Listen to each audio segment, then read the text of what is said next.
በአማራ ክልል ብዙዎች የሞቱበት አደገኛ ጦርነት ተደርጓል። ልዩ ሰበር ዜና ከስፍራው ደርሶናል። እስከ ፍጻሜው ከኛ ጋር ከሆናችሁ ትሰሙታላችሁ።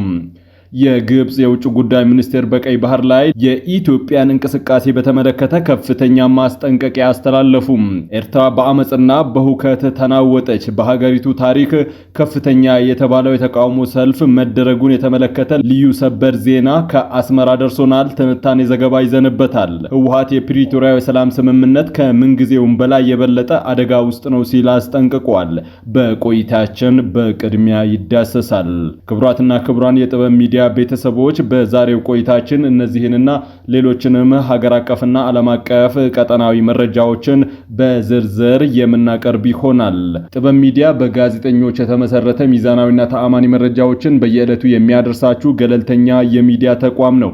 ለቤቱ አዲስ የሆናችሁ ሰብስክራይብ በማድረግ የደወል ምልክቷን በማብራት የቤቱ አባል ተሆኑ ዘንድ በታላቅ ትህትና እንጠይቃለን። የቢዝነስ ዘገባዎቹን አስቀድመን ወደ ዝርዝር ዘገባዎቹ እናልፋለን።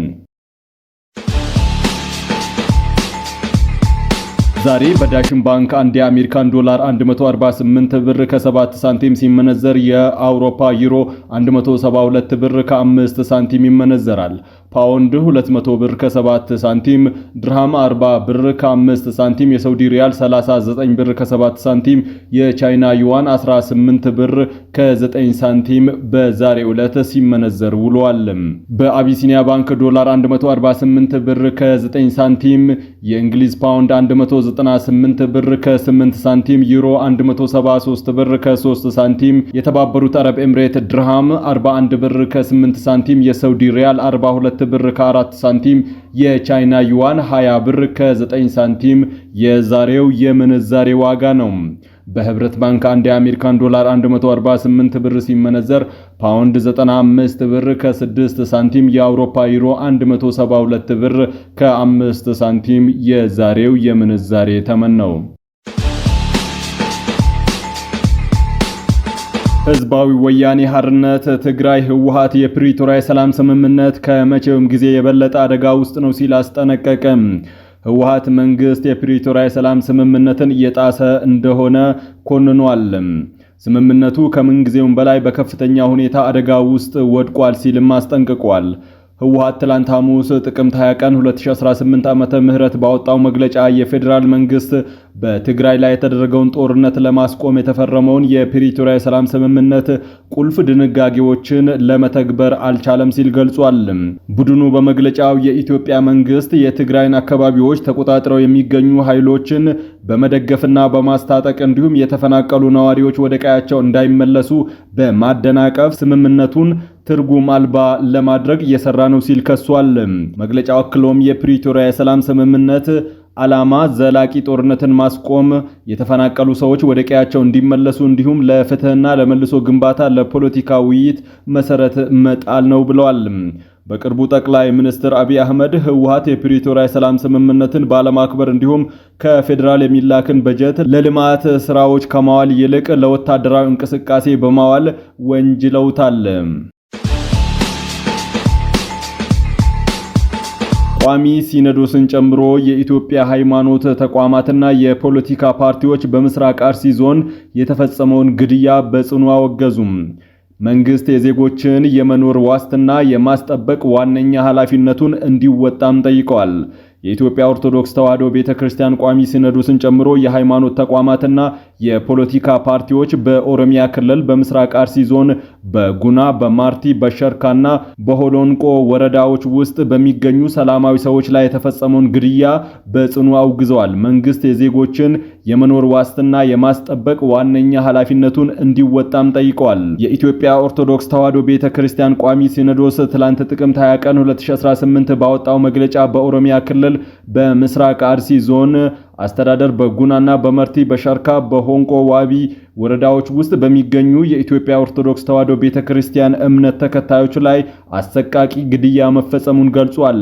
ግድያው ከዕለት ወደ ዕለት እየተባባሰ መሆኑን የምስራቅ አርሲ ዞን ሀገረ ስብከት ጽሕፈት ቤት የላከውን ሪፖርት ሲኖዶሱ የተመለከተው በከባድ ጥልቅ በሆነ የሐዘን ስሜት ነው ብሏል መግለጫው አያይዞም በምስራቅ አርሲ ዞን ሀገረ ስብከት እንዲህ አይነቱ አሰቃቂ ድርጊት ሲፈጸም የቆየው በተደጋጋሚ እንደሆነ ጠቅሶ እንዲህ አይነቱ አስነዋሪ ድርጊት በቅዱሳን መጻሕፍትም ሆነ በሰው ልጅ ሰብአዊ መብት ፈጽሞ ተቀባይነት የሌለው በነጻነት የማምለክና ሕገ መንግስታዊ መብት የሚጋፋ ተከባብሮና ተቻችሎ የመኖር መንፈሳዊ እሴቶችን የሚያጠፋ ክብረ ነክ ሊወገዝ የሚገባው ኢስነ ምግባራዊ ድርጊት በመሆኑ የኢትዮጵያ ኦርቶዶክስ ተዋሕዶ ቤተክርስቲያን ቋሚ ሲኖዶስ በጽኑ አውግዞታል ብለዋል። የኢትዮጵያ ሃይማኖት ተቋማት ጉባኤ ባወጣው መግለጫ በአንጋፋዋ የኢትዮጵያ ኦርቶዶክስ ተዋሕዶ ቤተክርስቲያን ካህናትና ምዕመናን ላይ ግድያና አሰቃቂ የሆነ ድርጊት መፈጸሙን የሰማው በድንጋጤና ሐዘን ስሜት መሆኑን ገልጿል።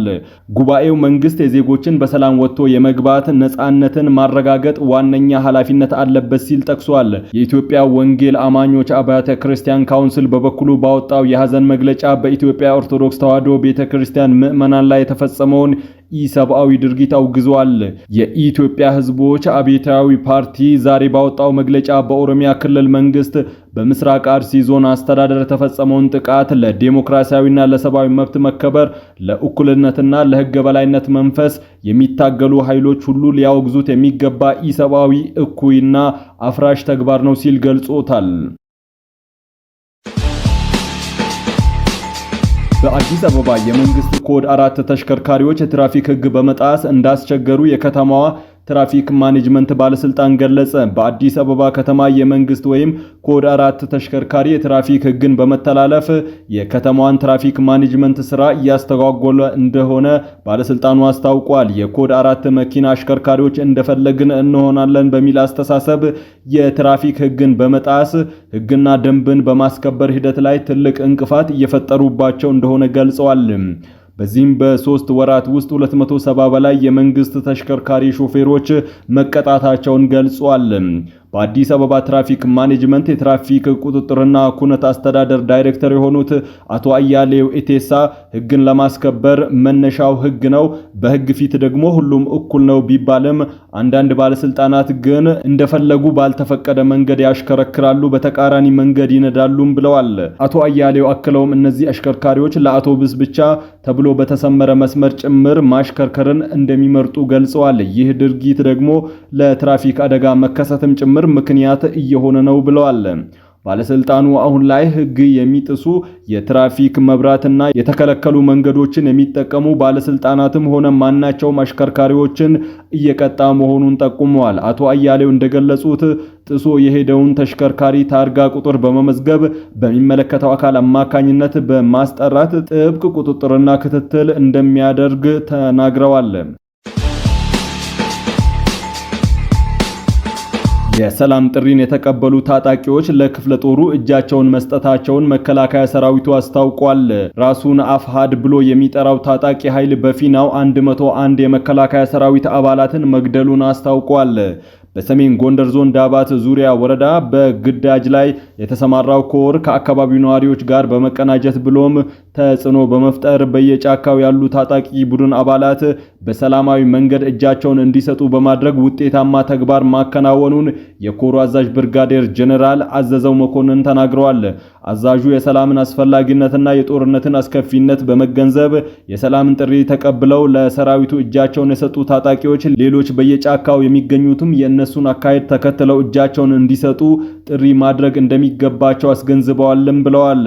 የሐሳብ ልዩነት ቢኖር እንኳን በመነጋገር ከመፍታት ይልቅ በውክልና ጦርነት አራማጆች ሐሰተኛ ወሬ በመደናገር ወደ አላስፈላጊ እንቅስቃሴ መግባት ተገቢ አለመሆኑን አስገንዝበዋል። በአካባቢ የሚገኙ የሀገር ሽማግሌዎች የሰራዊቱ ከፍተኛ አመራሮች በመቀናጀት ባደረጉት ጥረት ከ120 በላይ ታጣቂዎች በትጥቅና ያለ ትጥቅ እጃቸውን መስጠታቸውን የተናገሩት የክፍለ ጦሩ አዛዥ የሆኑት ሌተናል ኮሎኔል እንግዳ ወርቅ ብርሃኑ ናቸው ሲል የዘገበው መከላከያ ሰራዊቱ ነው። በሌላ በኩል በእስክንድር ነጋ የሚመራውና አፋድ ሸዋ ጠቅላይ ግዛት እዝ የአጼ አምደ ጽዮን ኮር ራስ አበበ አረጋይ ክፍለ ጦር ብሎ ራሱን የሚጠራው ታጣቂ ኃይል 101 የአየር ወለድ አባላትን በሰሜን ሸዋ ዞን ጅሩ መግደሉን አስታውቋል። ታጣቂ ኃይሉ የገደላቸው የመከላከያ ሰራዊት አባላትን አስክሬን የሚያሳይ ተንቀሳቃሽ ቪዲዮም አሰራጭተዋል። ይሁን እንጂ ታጣቂ ኃይሉ ባሰራጨው አጭር ተንቀሳቃሽ ምስል የሚታየው የ101 ወታደሮች አስክሬን ሳይሆን የ4 ወታደሮች አስክሬን ብቻ ነው።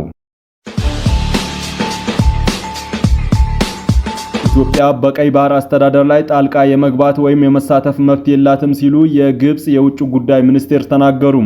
የግብጽ ውጭ ጉዳይ ሚኒስቴር በድር አብድላቲ ይህንን የተናገሩት አልአረቢያ ኔት ከተሰኘ ሚዲያ ጋር ባደረጉት ቃለ ምልልስ ነው። በቃለ ምልልሳቸው እንደገለጹት የቀይ ባህርን የወደፊት አስተዳደር በተመለከተ ግብጽ ከሳውዲ አረቢያ ጋር ምክክር እያደረገች ትገኛለች ሲሉ ተናግረዋል። ግብጽና ሳውዲ አረቢያ በቀይ ባህር መጠነ ሰፊ ዳርቻ ያላቸው እንደመሆናቸው የውሃን ኮሪደር በተመለከተ ደህንነቱንና መረጋጋቱን የማረጋገጥ ኃላፊነት እንዳለባቸው ተናግረዋል።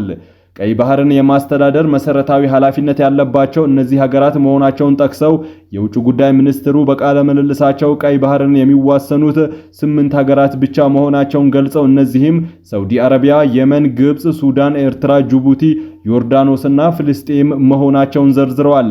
ጨምረውም ኢትዮጵያ የቀይ ባህር ወሰን ተጋሪ ሀገር ባለመሆኗ በባህር አስተዳደር ውስጥ መሳተፍም ሆነ ጣልቃ የመግባት መብት እንደሌላት ገልጸዋል። ኤርትራ ውስጥ ታላቅ ህዝባዊ ተቃውሞ ተደረገ። ለበርካታ ዓመታት አገልግሎት በመስጠትና ወጣቶችን በማነጽ የሚታወቁትና በአስመራ አህሪያ አካባቢ የሚገኘው ዲያ የተባለ ትምህርት ቤት ውስጥ የኤርትራ ባለስልጣናት ያደረጉት ጣልቃ ገብነት ተቃውሞ እንደገጠመው ተሰምቷል። ዲያ የተባለው ትምህርት ቤት የሚመራው የ90 ዓመት ዕድሜ ባላቸው ሐጂ ሙሳ መሐመድ ኑር በእስር ላይ ያሉ ህይወታቸው ቢያልፉም የእርሳቸው መታሰቢያ ሆኖ እያገለገለ ያለ ተቋም ነው። ይህን ተቋም ለመዝጋት በመወሰኑ ጉዳዩ ወደ አደባባይ ተቃውሞ ጭምር እንዲከር አድርጎታል። ይህ በእንዲህ እንዳለ ለበርካታ ዓመታት በስልጣን ላይ የቆየው የኤርትራ መንግስት የተለያዩ ሙስሊም ተኮር የሆኑ ትምህርት ቤቶችን በመዝጋት የዜጎችን የእምነት ነጻነት ይገፋል ሲሉ ኤርትራውያን ሙስሊሞች ይናገራሉ። ከዚህ ቀደም የኤርትራ መንግስት በዳያ ትምህርት ቤት ማዕከል ውስጥ ያሉ ሴት ተማሪዎች ሂጃብ መልበስ የለባቸውም የሚል መመሪያ አውጥቶ ለማስፈጸም ያደረገው ሙከራ ከፍተኛ ተቃውሞ ገጥሞት እንደነበረ የአስመራ ነዋሪዎች አስረድተዋል። ትምህርት ቤቱ ሀገርን ገንቢ የሆኑ መልካም ስነ ምግባር የታነጹ ተማሪዎች የሚፈልቁበት በመሆኑ የኤርትራ መንግስት ያደረገው ጣልቃ ገብነት ግራ እንዳጋባቸውና አስመራ የተጀመረው ሰልፍም በፍጥነት አፋአባት፣ አዲቀሃይ፣ ዲባጽና ከረን ወደ ተሰኙ ከተማዎች መዛመቱን የአስመራ ምንጮች ገልጸዋል። ክቡራትና ክቡራን የጥበብ ሚዲያ ቤተሰቦች ለሰዓቱ የመራረጥናቸው ዘገባዎቻችን በዚህ አብቅተዋል። ከኛ ጋር በመሆን መረጃን ከጥበብ ስለተከታተላችሁ ከልብ እናመሰግናለን። ለቻናላችን አዲስ የሆናችሁ ሰብስክራይብ በማድረግ የደወል ምልክቷን በማብራት የቤቱ አባል ትሆኑ ዘንድ በታላቅ ትህትና ጋብዘን ተሰናበትን። ሰላም።